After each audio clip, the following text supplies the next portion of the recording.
I don't know about you guys, but it feels like I blinked and I made it to June already somehow. And the temperatures here are already wild and it's almost unbearable to go outside during the day. So when summer comes, I usually go out in the early mornings around 10 or so if I'm free.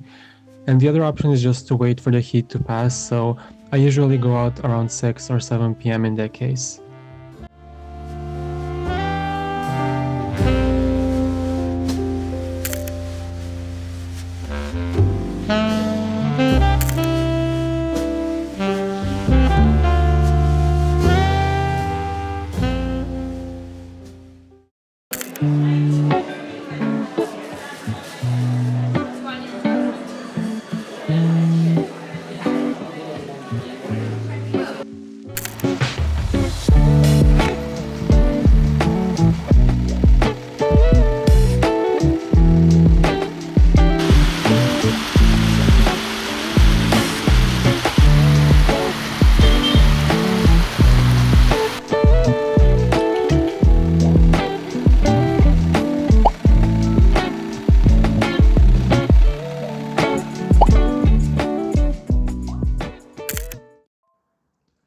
During summer, I usually try to find something new to do or just deepen the hobbies I already have. And this year, I think I'm going to focus more on reading since I've been trying to get out of a reading slump. I noticed that I've been reaching for my phone more and more again when I don't have anything to do, so I made a conscious decision that it has to stop. So, since one of those hobbies is reading, today I wanted to share some of the books that I've been reading recently and what I'm planning to read in the near future. In one of my previous videos, I showed that I was reading The Full Moon Coffee Shop. I'm going to be fully honest, I did buy this book because of the cover and the name. I knew from the blurb, obviously, that it had to do something with astrology, and that was enough for me to buy it because I find it interesting. But I will say I was quite disappointed, and I almost didn't finish the book, but I did force myself to read it. And yes, it was okay as I was getting towards the end, but I think this type of book just isn't for me. I do have a couple of these Japanese slice of life genre books, and I really thought that I would enjoy reading them, but at one point I just always get so bored or tired because I feel like nothing is happening or it's just pattern repetition.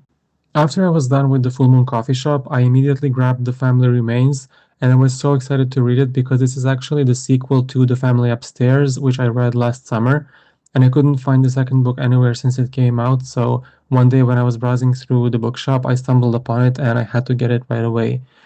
Both are thriller mystery books, and essentially, the first book tells the story of one family allowing another family to take over their home and their lives through manipulation. And the second book is actually a more modern continuation of the story. So, what happened to the characters after the events of the first book.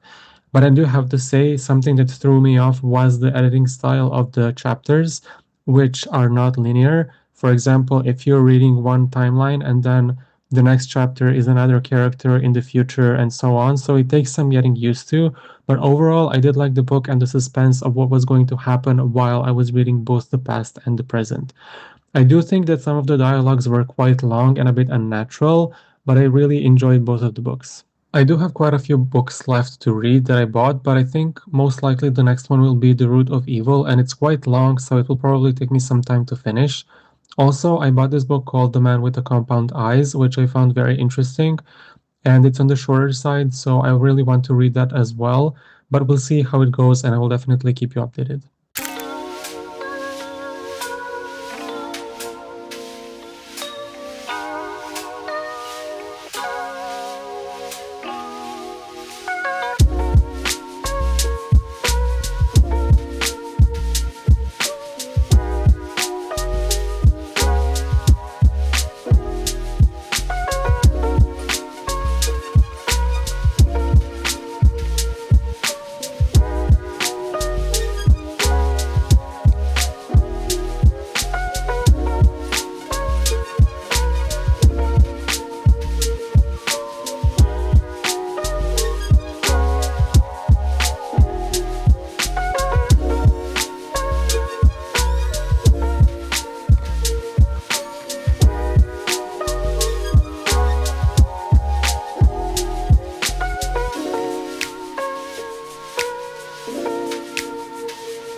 An exercise we've done before. The role play. Oh, the acting thing? Yeah. I feel stupid doing.